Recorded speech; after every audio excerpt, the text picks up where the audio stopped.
Temperatures begin to climb. It's really warm today, so everyone has stripped off their clothes. I have thrown mine away too. Temperature is about 10 and there's no wind blowing. Very warm.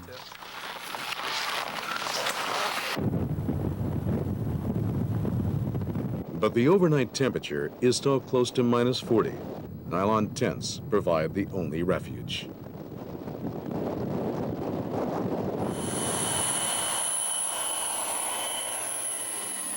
On the 17th day of the expedition, additional supplies arrive by plane.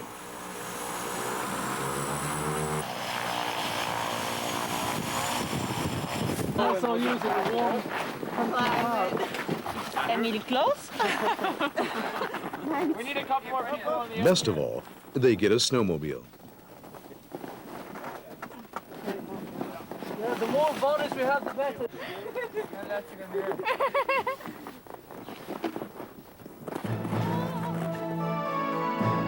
It should help them make up for time lost during the early part of the journey. They'll still have to ski upwards of 30 kilometers a day, but they won't have to pull their sleds.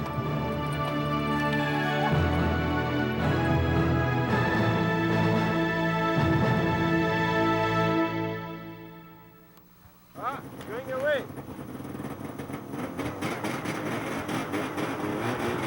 Do you see it? Do you see it? Wow. Why is he going so... Wow. It also saves them from having to fire any more warning shots. This bear came dangerously close to camp. With their curious visitor gone, they prepare for another night on the ice, a routine of melting snow for water, cooking food, and bundling up against the cold.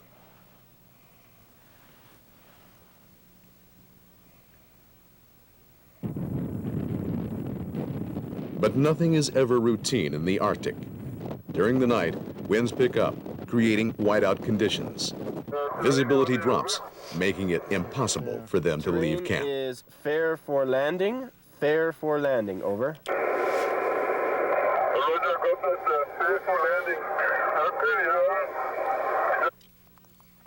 Without extra supplies, the team moves to smaller rations. If you don't ask, I cannot tell.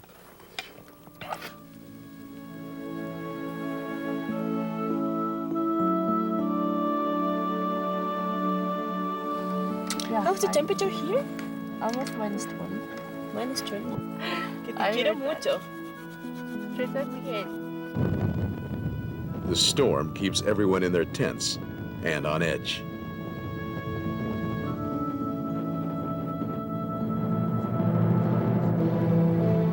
After 3 days, the storm passes. Now, they must cover even greater distances to make up the time that they have lost to the storm.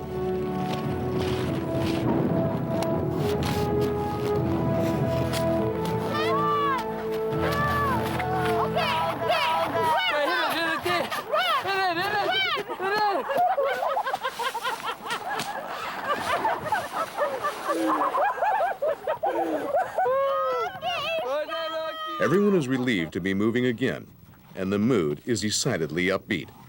Renaud even braves a snow bath.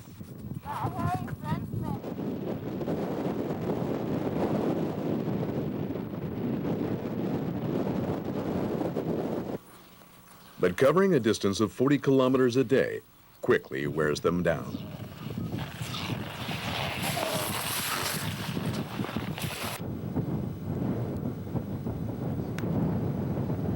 I can fall and break a leg. Jay is proof of how taxing the expedition has become. Back in Korea, he's an expert skier, but the Arctic is sapping his strength and confidence. My leg aches so much. I just wanted to sit around. 5 more days to go into today. I think the later part of the trip has become really painful. I'm not sure if I could keep going. Day 25. Yesterday, they skied for 13 hours and had only 4 hours of sleep.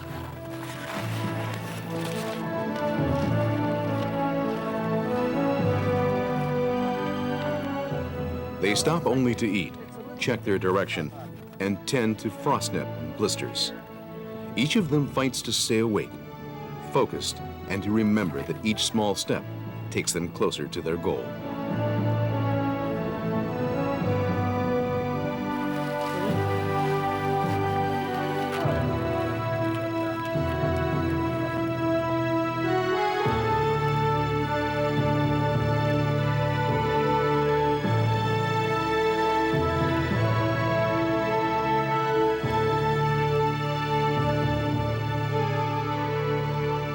Often the things that challenge us most are the very things that strengthen us. The team comes upon an iceberg sticking out of the frozen ocean and finds the energy to climb it. The Arctic landscape looks magical from the new vantage point.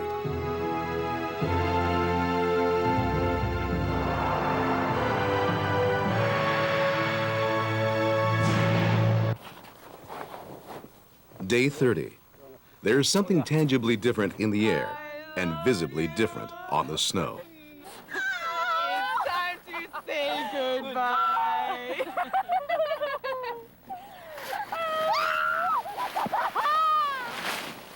It's the last time we're taking down our tent in the Arctic.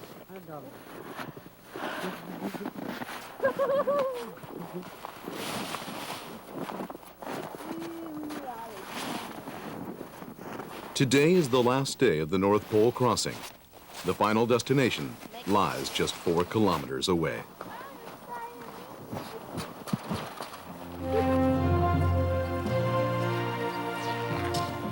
After 1 month and 700 kilometers of snow and ice, the team reaches Resolute Bay. There they learn that 2 other groups attempting similar crossings have been forced to abandon them. 3 more teams will start from the magnetic North Pole this season. None but the pole-to-pole expedition will finish.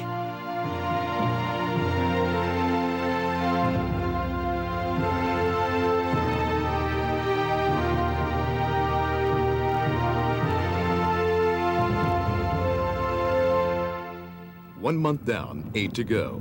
On Canada's northernmost highway, a new journey begins.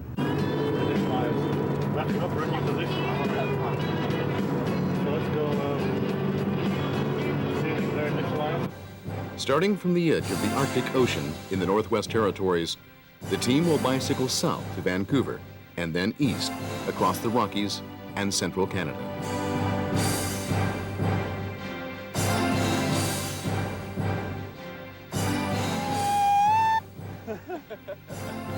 Well, we're starting off our cycling. Got lots and lots and lots of kilometers to go.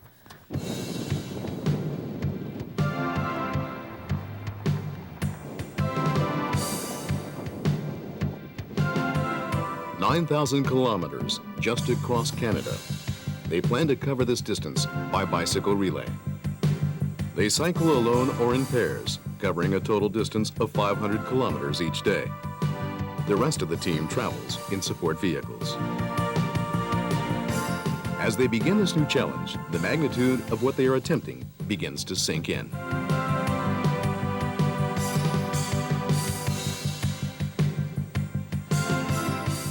The landscape and wildlife along the highway are a welcome distraction.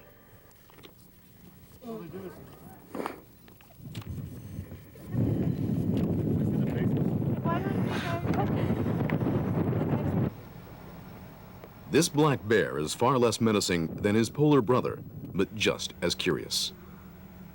Devlin starts the engine to scare the bear away because the animal is trying to join the team.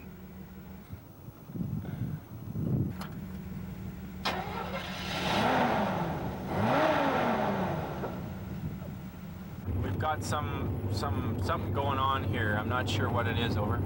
Yeah, we got a huge one. Days are long, beginning at 6 a.m. and ending just before nightfall. It gives them plenty of time to think about what they want to say at the stops they make to talk with students. We're carried by the wind. They pulled out sleds. That way we could just ski along. great boundaries that we... One of the goals of the expedition is to encourage young people to participate in environmental issues. And about how much that meant to me and how important that part of my life was. And I was standing up there, I was just about crying, I was very, very nervous, but I did it. After sharing their stories, the team asks for pledges, promises from students to take one small step toward making a positive change in the world. That night, the team pitches camp. It's a simple life, but they have the essentials.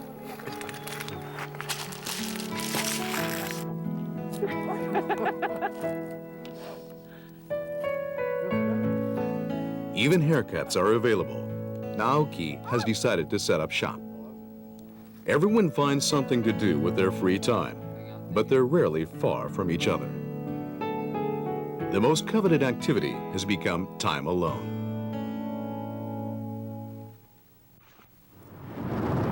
Day 55.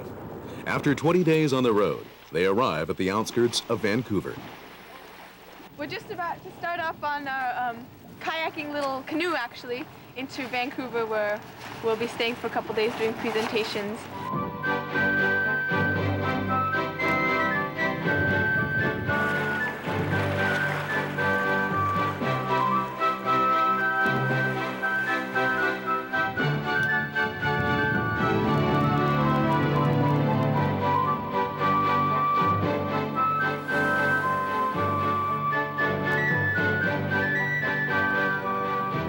Hey! Welcome to Vancouver.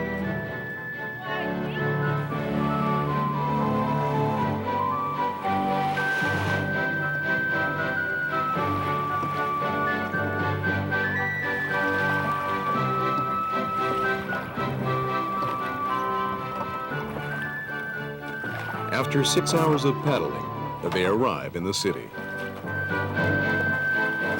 Right away, there's work to be done.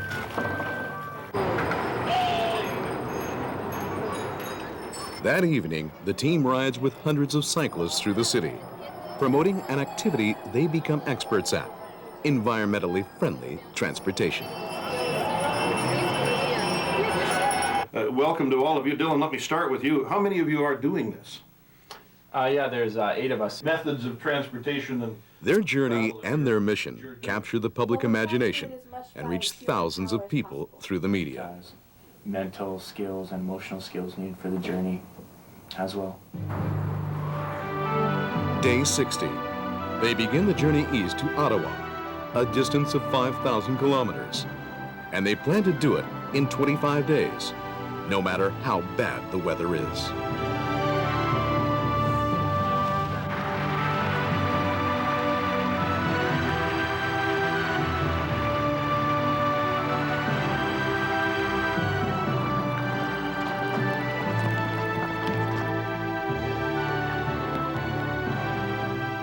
The highway takes them through the Canadian Rockies, across the prairies, and around numerous lakes and rivers.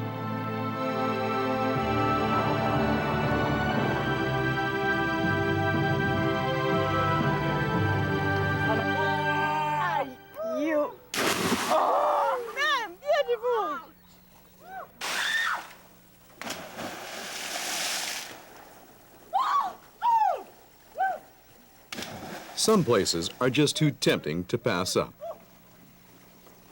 Ready? Yeah, I'm just telling you what's happening. But it's not all smooth riding. Doesn't look so heavy. They get off easy. Jay injured his ribs in a bad fall, but he still does his share of the biking.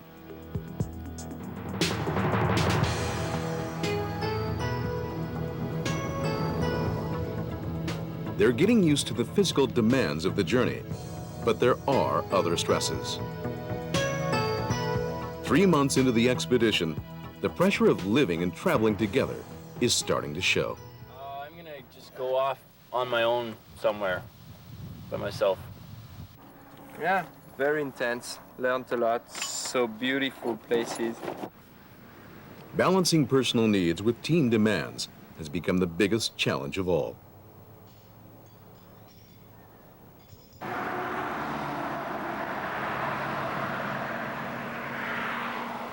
Day 80. The team enters Canada's biggest city. Factories, cars, and a population of over 3 million have exacted a crushing toll on the environment. The Don River in downtown Toronto is a natural classroom for environmental education. But it's one of the most urban in Canada, if not the most urban. About 800,000 people live in the watershed. The citizens of Toronto have worked together to revive this dying river. Now a number of species, including fish and ducks, have moved back to enjoy the clean water. That's something that we always say. Everyone pitches in to help, but some of them begin to wonder if they're doing enough. The solutions that we find to things is just pumping more chemicals up into the air, and just that balance is getting more and more off whack. And we don't know exactly what we're doing, and we don't know that we're helping anything. We're just making the balance of the earth go more and more out of control. I know, it's So because you believe that, then you believe that there is solutions can be found. People can find solutions, and maybe I don't believe that as much, but it affects how I see it. It really has affected how I've shared with the group, or how I interact with the group and express myself, and then get really pissed off because I'm just not being honest. But if we can keep on speaking as we're doing, we will touch them, and they will say, okay, I want to do something. And if we give them a way to do something, they'll do something in the direction they like, which can be. Stay awake more often. But they are encouraged by the people they have met in their journey and the pledges they have collected from young people. Pledges with promises to treasure the earth, to protect the environment, and to work for change.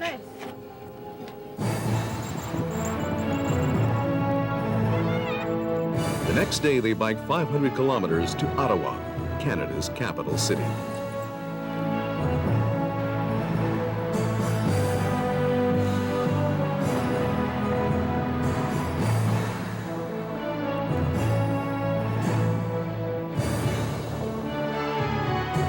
Crowds have gathered for the annual Canada Day celebrations.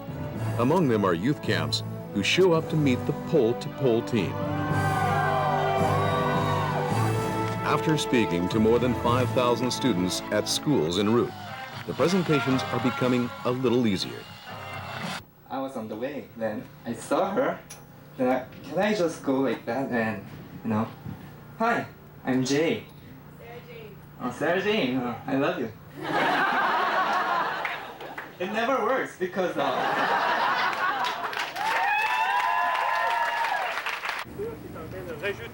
To commemorate the occasion, trees are planted using soil brought from near the North Pole.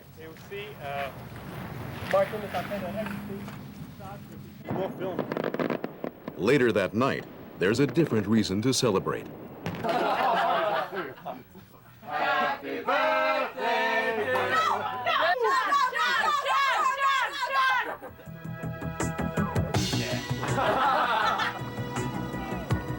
The next day, they kayak a small distance on the Ottawa River. It's a brief but welcome break from cycling.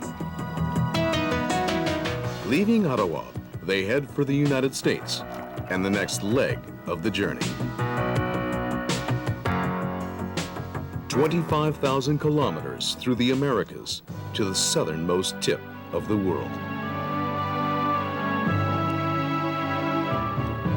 They have eased into the physical challenges, but it's the mental stresses that dog them now.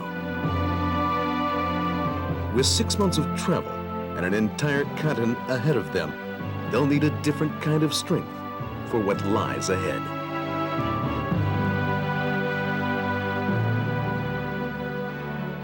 Their final destination is still many small steps away.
those who challenge their limits can discover their true potential.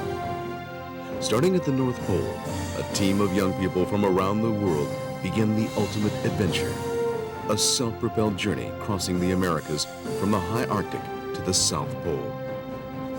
The goal of their journey is to show how teamwork and many small steps can result in the greatest of achievements.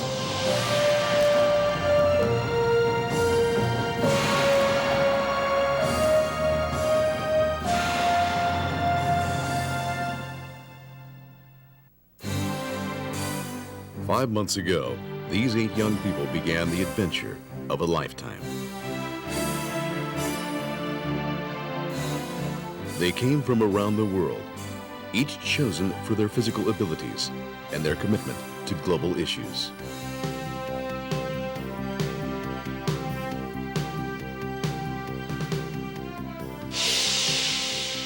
Devlin is a safari guide, an avid outdoorsman.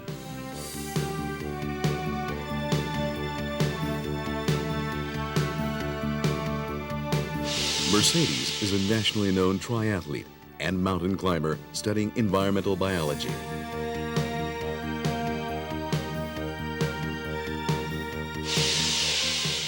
Renaud is a business consultant who also coaches skiing and kayaking.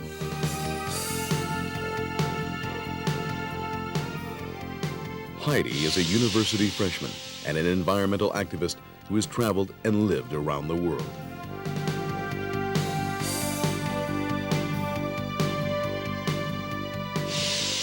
The youngest member of the group, Jay, is a college student and skier.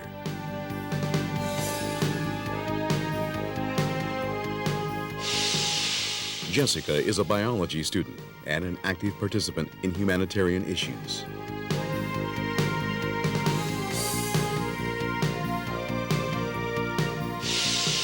Naoki studies cultural anthropology and is an experienced mountain climber.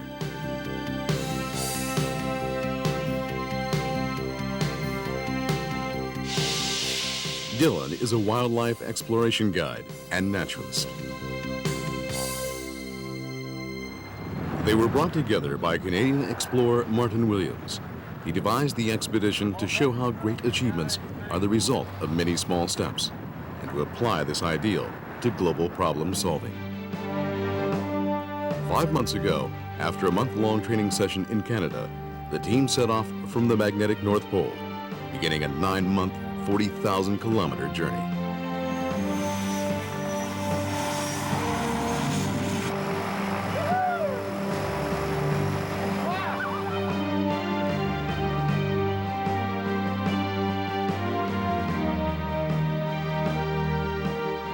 Their Arctic route takes them across 700 kilometers of treacherous terrain and moving ice. 1 month through whiteout storms and temperatures that dip below -30. They become the only team to complete the crossing that season.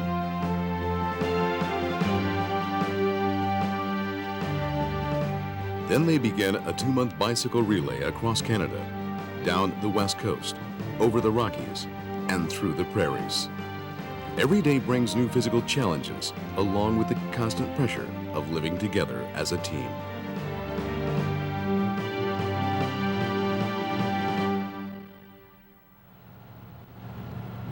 Three months into the journey, the team reaches America.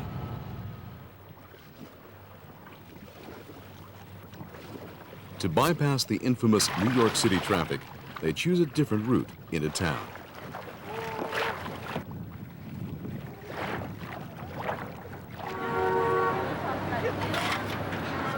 America is the wealthiest nation on Earth. It's also home to thousands who are homeless and living in poverty. The team is stopping here to work on projects that address food and housing for the city's poor.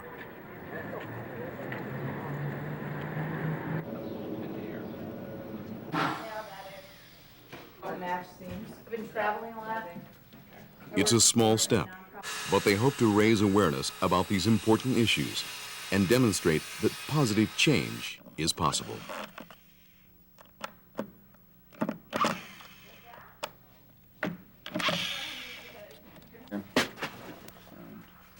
After 5 days working in the inner city, they resume the journey.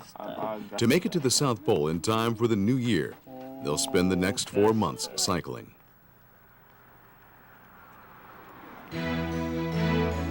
Their route will take them west, across the country to the Pacific coast, then south to the border of Mexico and into Latin America.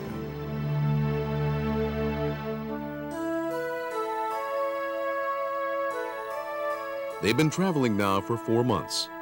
Home on this expedition is wherever they stop for the night. Good morning. Welcome to my bedroom.